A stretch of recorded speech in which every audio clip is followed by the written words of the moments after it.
নমস্কার বন্ধুরা, আমি সুস্মিতা ভট্টাচার্য। বাস্তু ভিশনস উইথ সুস্মিতার এই এপিসোডে আপনাদের সকলকে স্বাগত জানাই। দেখুন, পুজো পুজো রব চারিদিকে ঘরবাড়ি সাজিয়ে তুলছেন, কিন্তু কিছু কিছু জিনিস করলে পরে আপনি আমি প্রত্যেকেই ভালো থাকতে পারি, আপনার পরিবারের সকলে কিন্তু ভালো থাকতে পারে।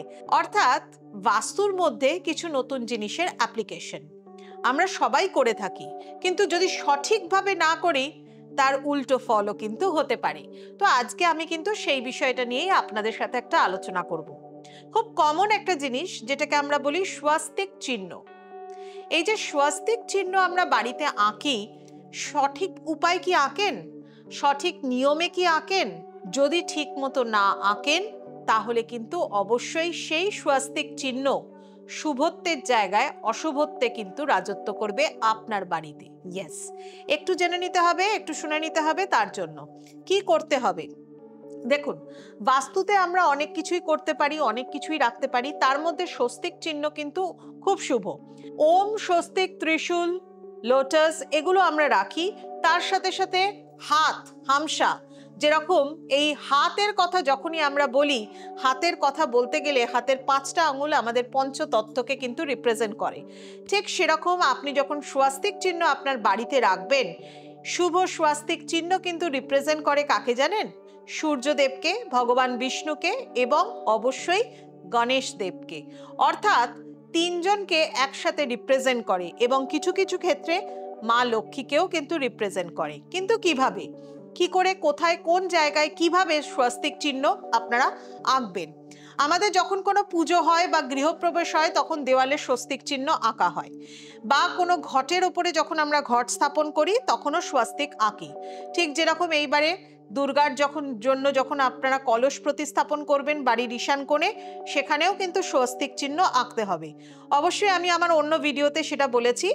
যারা জানতে চাইছেন, যারা শুনতে চাইছেন এই বিষয়ে, আমার ওই ভিডিওগুলো একটু ফলো করুন, দেখবেন সুস্মিতা মানে বাস্তু ভিশনস উইথ সুস্মিতার এই ইউটিউবের পেজে বা ফেসবুকের পেজে আপনারা কিন্তু এই ভিডিওসগুলো পেয়ে যাবেন, আমি যেখানে দুর্গা পুজো সম্পর্কে বলেছি বা কলস স্থাপনের কথা বলেছি। এবার চলে আসছি আজকের প্রসঙ্গে, সেটা হচ্ছে স্বস্তিক চিহ্ন। অ্যাকচুয়ালি স্বস্তিক চিহ্ন কিভাবে দেয়? স্বস্তিক চিহ্ন হচ্ছে that is the eternal wheel of life. বলা হয় যে ঠিক যেরকম লোটাসকে বলা হয় ইউনিভার্সের বার্থ সিম্বল, ঠিক সেরকম স্বস্তিক চিহ্ন হচ্ছে ইটারনাল হুইল অফ লাইফ। মানে আপনার পাস্ট, প্রেজেন্ট, ফিউচারকে তো ডিনোটস করেই, আপনার লাইফ সাইকেল সেটাকেও কিন্তু জানায়। স্বস্তিক অর্থাৎ কথাটির অর্থ হচ্ছে সু অস্তি। সু অর্থাৎ কথাটির অর্থ হচ্ছে ওয়েলবিং বা গুড, এরকম কিছু। আর অস্থি হচ্ছে এক্সিস্টেন্স। সব কিছু ভালো যেন আপনার পরিবারে হয়, সব কিছু শুভ যেন আপনার পরিবারে হয়, আপনি ঠিকঠাক মতো যেন সুস্থ অবস্থায় ঠিক মতো অর্থের সাথে মাথা উঁচু করে নাম যশ সম্মানের সাথে বাঁচতে পারেন, সেটাই সকলের কাছে কাম্য। এইটার জন্যই কিন্তু বাড়িতে স্বস্তিক চিহ্নকে অঙ্কন করা বা স্বস্তিক চিহ্নকে রাখা, বা কোনো মেটালের স্বস্তিক চিহ্ন বা বাস্তুসম্মত যে স্বস্তিক হয় সেই বাস্তুসম্মত স্বস্তিককেও কিন্তু আপনারা বাস্তুতে স্থাপন করতে পারেন। সেখানে স্বস্তিকের ওপর পিরামিডও থাকবে। এবার স্বস্তিকের একটা ইনার কথা আমি বলে থাকি। স্বস্তিকের যে 4টে হুইল, মানে 4টে যে বাহু থাকে, সেই 4টে বাহু রিপ্রেজেন্ট করে 4টে দিককে, ইস্ট, ওয়েস্ট, সাউথ, নর্থ। আবার কারুর কারুর মতে বা কোনো অন্য মতে বলা হয়, স্পিরিচুয়ালিজমের দিক থেকে দেখতে গেলে 4টে বাহু রিপ্রেজেন্ট করে ধর্ম, অর্থ, কাম, মোক্ষ। ধর্ম অর্থাৎ কিনা হচ্ছে ন্যায়পরায়ণতা, যেটাকে বলা হয় রাইটিয়াসনেস। তার সাথে সাথে হচ্ছে অর্থ। অর্থ ছাড়া তো মানুষ আজকের যুগে বাঁচবে কি করে? সব কিছুতেই আমাদের অর্থের দরকার, আর এই অর্থই হচ্ছে প্রসপারিটি, অর্থাৎ আপনাকে সমৃদ্ধি দেয়। ধর্ম, অর্থ, কাম অর্থাৎ আপনার ইচ্ছা, আপনার ডিজায়ার্স, এবং তার সাথে সাথে হচ্ছে মোক্ষ অর্থাৎ মুক্তি, লিবারেশন, এটারও দরকার রয়েছে। অর্থাৎ ধর্ম, অর্থ, কাম, মোক্ষকে কিন্তু রিপ্রেজেন্ট করে স্বস্তিকের 4টে বাহু।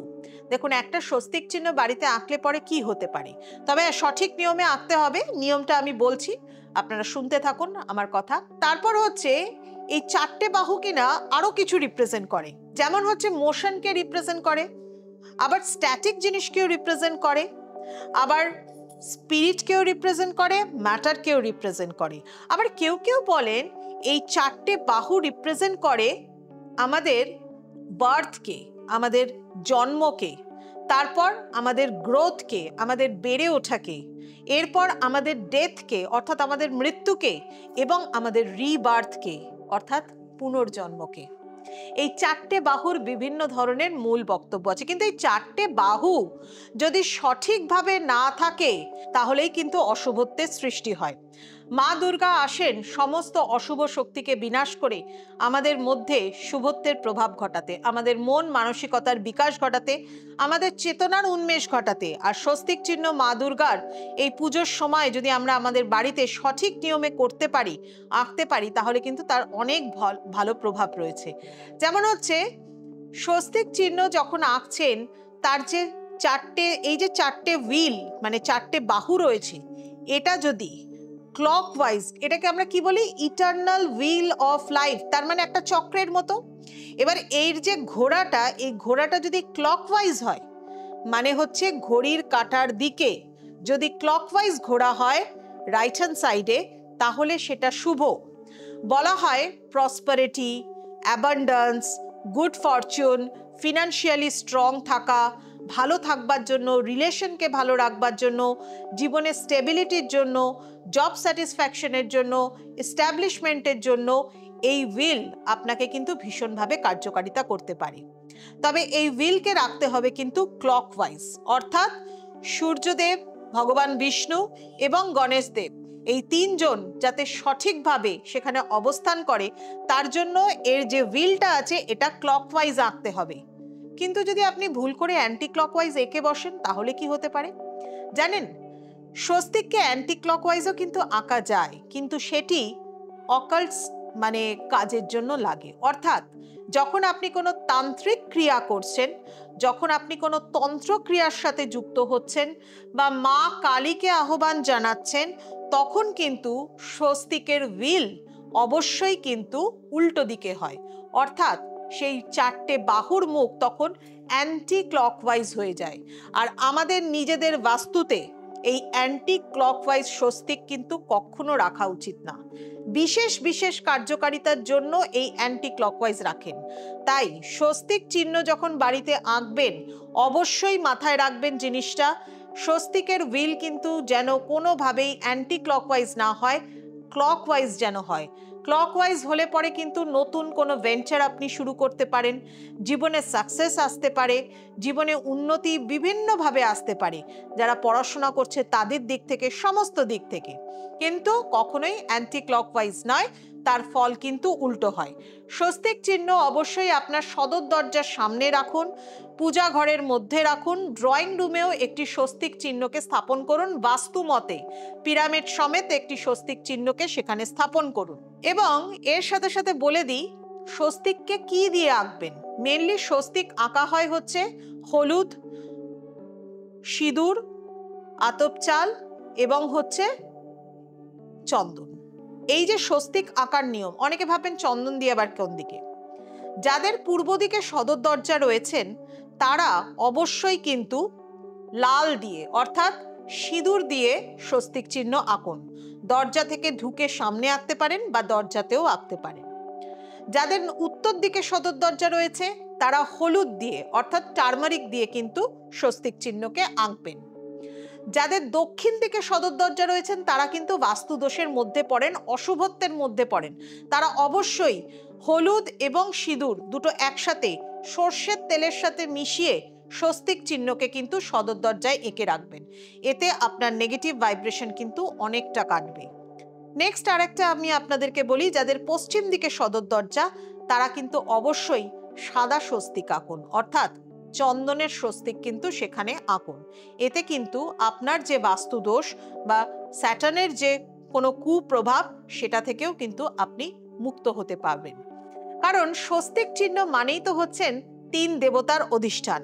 আবার স্বস্তিকের চারটে বাহুর মধ্যে ক্লকওয়াইজ আঁকার পরে যদি আপনি চারটে এরকম ডট দেন, ঠিক চারটে সিঁদুরের ফোঁটা যদি দেন, তার মানে সেখানে ভেনাস আছে, অর্থাৎ মা লক্ষ্মীর অবস্থান আছে। স্বস্তিকের নিয়ম আছে, এইভাবেই আঁকবার। অর্থাৎ যদি আপনি স্বস্তিক চিহ্ন আঁকেন, ক্লকওয়াইজ আঁকবেন এবং অর্থাৎ ডান দিকে হুইলটা ঘুরছে এবং তার সাথে সাথে 4টে ডট দেবেন স্বস্তিকের 4 বাহুর মধ্যিখানে। তার মানে সেখানে মা লক্ষ্মীর অবস্থান। মা লক্ষ্মী বড্ড চঞ্চলা, সেই ডট কোনো সময় উঠেও যেতে পারে। উঠে গেলে কিন্তু অবশ্যই সেই ডটকে অর্থাৎ সেই পয়েন্টটাকে, সেই বিন্দুটাকে সেখানে আবার এঁকে দেবেন। এতে মা লক্ষ্মী স্থিত হবেন আপনার ঘরে। যাই হোক, অনেক কিছু বললাম। মা লক্ষ্মী স্থিত হওয়ার জন্য আরেকটা ছোট্ট টোটকা বলে দিই, আপনাদের হয়তো প্রশ্ন ছিল এটা, একটু ছোট্ট করে বলে দিই। বাড়িতে ক্যাশ বক্স কোথায় রাখবেন, টাকা পয়সা কোথায় রাখবেন, অতিরিক্ত যাদের খরচা হয়ে যায় তাদের জন্য বলি, টাকা পয়সা রাখবার জন্য সব থেকে ভালো জায়গা আপনার আলমারির স্থান হওয়া উচিত দক্ষিণ দিকে বা দক্ষিণ পশ্চিম দিকে। কিন্তু দক্ষিণ পশ্চিম দিকে বা দক্ষিণ দিকেও আপনি যদি আলমারিটা রাখেন, তার ওপেনিংসটা থাকবে কিন্তু উত্তর দিকে বা পূর্ব দিকে। এইভাবে যদি আপনি রাখতে পারেন, কারণ উত্তর দিক হচ্ছে কুবের দেবের স্থান। কুবের দেব সেই দিক থেকেই কিন্তু আপনার দিকে, মানে আপনার ক্যাশ বক্স, আপনার আলমারির দিকে প্রবেশ করবেন। তার মানে এই নয় যে কোনো মেটাল আলমারি নিয়ে আপনি উত্তর দিকে রেখে নেবেন। অনেকেই এই বিভ্রান্তির মধ্যে থাকেন, সেই বিভ্রান্তিটাকে কিন্তু কাটান অবশ্যই।